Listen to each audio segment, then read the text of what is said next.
or the example sentences with must. Or the example sentences with must.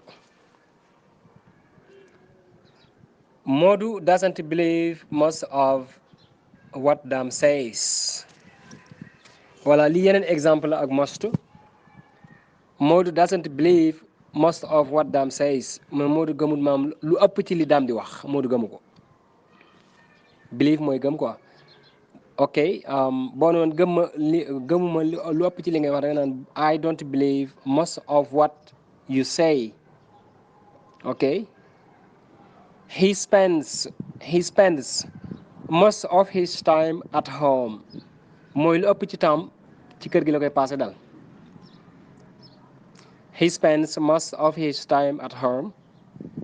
I pay most of my bills on the first of each month. I pay most of my bills on the first of each month. Mooy samay facture lu ci ëpp maa ngi koy fay le premier de chaque mois. Ok bills en anglais mooy facture. Ok maybe a water bill electricity bill maam facture ndox facture courant et cetera wala facture téléphone right. I pay most of my bills mooy facture mooy damay fay lu ëpp samay facture on the first of each month le premier de chaque mois ci lay fay lu ëpp samay facture right. I pay most of my bills on the first of each month. What he needs most is a job.